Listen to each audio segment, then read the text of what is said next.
지금 원내대표님께서 수혜장 결정하겠습니다.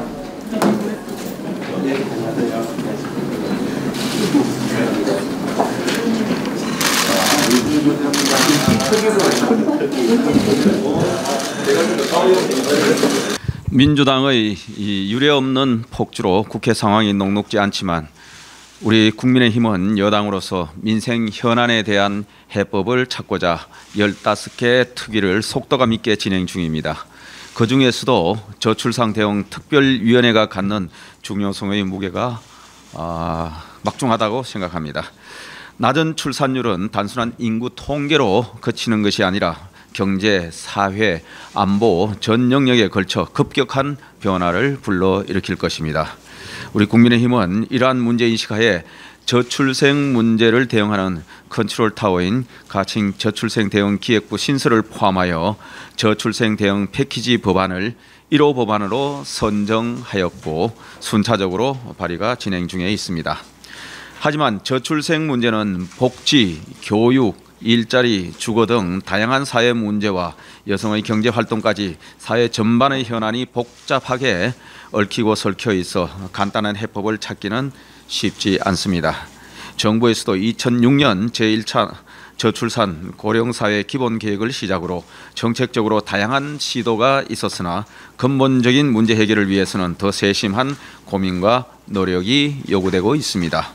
더 늦기 전에 결혼, 출산, 주거, 양육, 일가정 양립 등 생애 전주기에 걸쳐 필요한 분야의 정책 효과성과 수요자 체감도가 높은 정책 중심으로 지원을 강화해 주시고 장기적 호흡을 갖고 청년과 미래 세대의 의견도 반영하여 사회 전반의 인식 변화를 이끌어내는 노력도 함께 기울여 주시기 바랍니다. 국민의힘도 여당으로서 필요한 역할을 다해 저출생 문제 극복을 위해서 총력을 다해 나가겠다는 말씀을 드립니다. 이상입니다. 예, 정책위 의장입니다. 우리 사회의 심각한 저출생 문제를 논의하기 위해 오늘 이렇게 저출생 대응 특위 1차 회의가 열리게 된 것을 뜻깊게 생각을 합니다.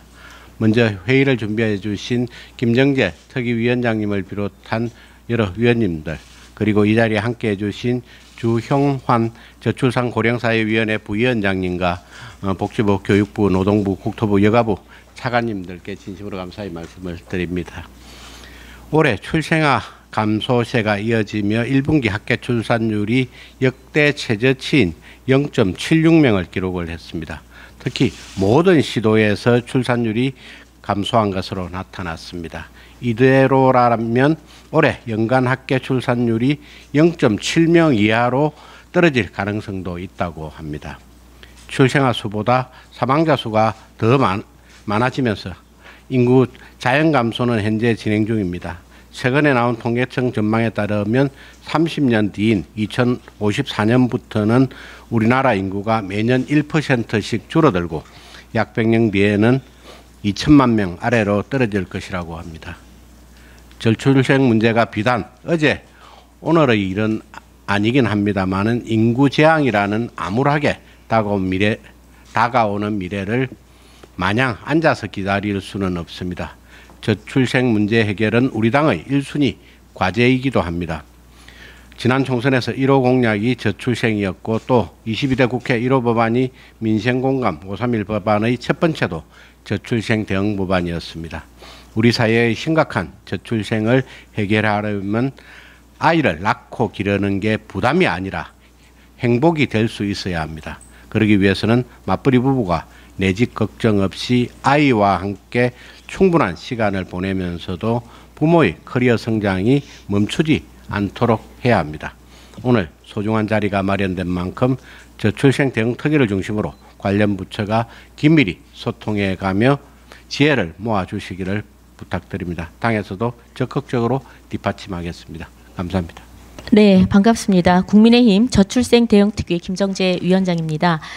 저출생 문제는 국가적 과제입니다. 가장 중요한 문제로 인식해 주시고 이렇게 특위를 만들어 주시고 오늘 함께 해 주신 우리 추경호 원내대표님과 정점식 정책위 의장님께 먼저 감사를 드립니다. 그리고 우리 특위에 함께 머리를 맞대 주실 분들을 면면을 보시면 아시겠지만 김기현 전 대표님 그리고 또 조고위 전 부위원장이셨던 나경원 전 원내대표님까지도 함께하고 계십니다. 그리고 유상범 의원님, 조은희 의원님, 김상욱 의원님, 최수진 의원님, 한지아 의원님께도 모두 감사드립니다.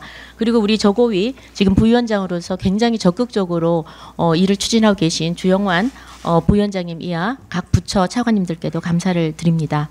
최근 뉴욕타임즈의 한 칼럼은 저출생으로 인한 한국의 인구 위기가 14세기 유럽 인구 절반의 목숨을 앗아간 흑사병보다 심각하다고 경고했습니다. 그만큼 저출생으로 인한 대한민국의 인구 위기는 심각한 상황입니다. 저출생 문제는 단순히 인구 감소에 그치지 않고 경제, 사회, 문화 전반에 걸쳐 광범위하게 영향을 주고 있습니다. 그야말로 대한민국의 전망과 직결된 문제입니다. 돈 주면 아기를 낳는다는 식의 단순한 저출생 대책은 실패했습니다. 이제 인정할 것은 인정해야 할 때입니다. 그래서 우리는 이제 방향을 대한민국에서 태어난 모든 아이는 국가에서 책임진다라는 방향을 설정하고 출산과 육아를 개인의 책임으로 돌리지 않고 사회 전체가 함께 책임진다는 신뢰와 문화를 정착해야 합니다. 그리고 이에 대한 촘촘한 대책 정책들 그리고 법제들도 마련해야 된다고 생각을 합니다. 이제는 현실과 동떨어지고 공감도 살 수 없는 그러한 가짜 대책이 아닌 과감하고 그야말로 혁신적인 진짜 대책을 마련할 때입니다. 할 일이 너무나도 많습니다. 우선 아이를 낳고 키우는 데 드는 경제적 부담을 해결해야 합니다.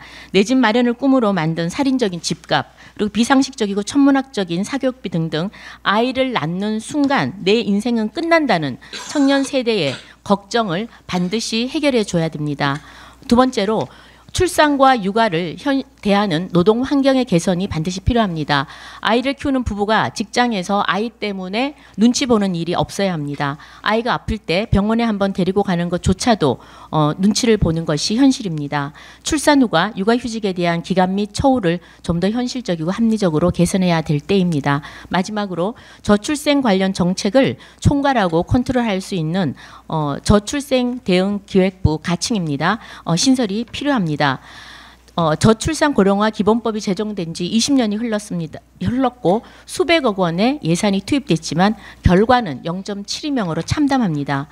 그동안 정부 정책을 반성하고 각 부처에 흩어져 있던 저출생 관련 정책을 컨트롤할 수 있는 종합적인 기획부의 신설이 반드시 필요합니다.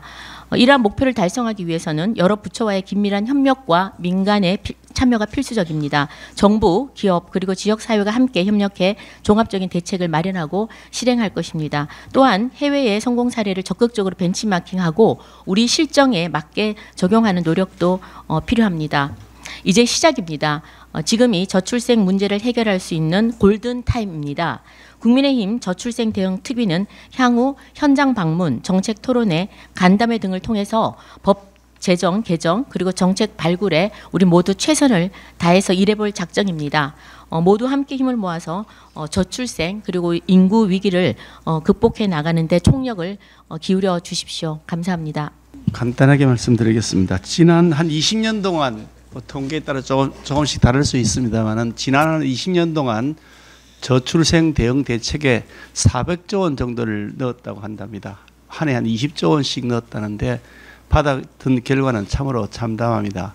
지금 이 시점에 우리가 해야 될 것은 좀 점진적이고 개선된 대책을 내놓는 것이 아니고 파격적 대책을 내놔야 될 때입니다. 저 말이 진짜인가?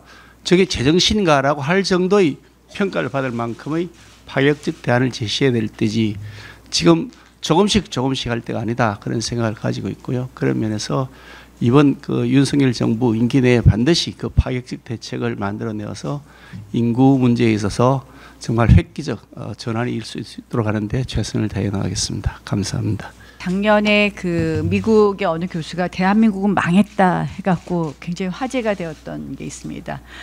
결국 저출산 때문에 망했다 이렇게 얘기를 했는데 그분이 오늘 한 기사를 보니까 이렇게 돼 있어요. 한국 사람들이 아이를 낳기 싫은 게 아니라 아이를 낳을 수 없다고 한다. 결국 우리가 그 조건을 만들어주지 않는 것이고 그 조건은 생애 전 주기로 우리가 준비해야 되는 것은 너무나도 자명합니다. 그래서 이 부분에 대해서 정말 체감도 높은 것은 물론이고 또 돈으로만은 해결이 안 되지만 또 돈 없이는 또 해결이 안 되는 것이 저출산 정책이기 때문에 작년에도 47조를 썼다는데 흔적이 없으니 우리가 이 예산을 어떻게 집중적으로 써야 될지에 대해서 더 고민해야 될 것 같습니다. 끝으로 제가 부탁드리고 싶은 것은 지금 저희가 전부 다 저출산 극복에 지금 다 관심을 가지고 있는데요. 저는 이 극복의 문제보다 이제 적응의 문제를 전 부처가 고민해야 될 때라고 생각을 합니다. 출산율을 제고하기 위한 노력은 계속되어야 되지만 실질적으로 2003년에 2차 인구 절벽이 있었던 거 잘 아실 겁니다. 결국 2003년 인구 절벽은 곧 우리의 노동력 급감으로 나올 겁니다. 그러니까 노동시장에 나올 인구들이 지금 이제 2차 인구 절벽이 계산해 보면 나오거든요.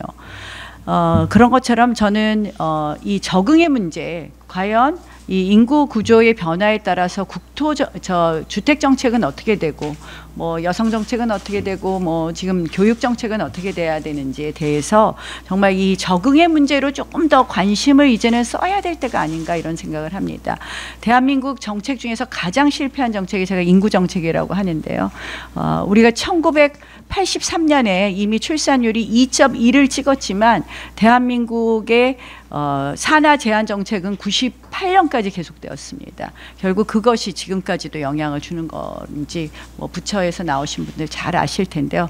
그래서 지금은 적응 정책에도 같이 관심을 가져달라라는 말씀을 드립니다. 예, 안녕하십니까. 저출산 고령사회위원회 부위원장 주영환입니다. 국가 비상사태라고 할 수 있는 저출생 문제 해결을 위해 당정이 머리를 맞대고 논의할 수 있는 기회를 만들어주신 존경하는 추경호 원내대표님, 정점식 정책위 의장님, 김정재 저출생 대응특위위원장님과 특위위원님들께 감사드립니다. 특히 오늘 자리를 함께해 주신 김기현 대표님, 나경원 원내대표 겸 저희 위원회 부위원장님께도 각별한 감사의 말씀을 올립니다. 잘 아시다시피 저출생 문제는 전 세계적인 현상입니다. 하지만 우리나라의 저출생 현상은 절대적인 수준과 상대적인 속도 면에서 유례없이 빠른 속도로 악화되고 있습니다. 지난 40여 년간 우리나라만 유독 빠른 속도로 학계 출산율이 하락한 것은 여러 가지 원인이 복합적으로 작용한 것으로 보입니다. 첫째로 저출생에 대한 안이한 인식으로 적시 정책 전환에 실기한 측면이 있습니다. 1980년대 초 이미 학계 출산율이 대체 출산율 이하로 하락했음에도 불구하고 1996년에야 산하 제한 정책을 공식 폐지하였습니다. 정책 전환 이후에도 효과성 있는 분야에 선택과 집중하지 못했습니다.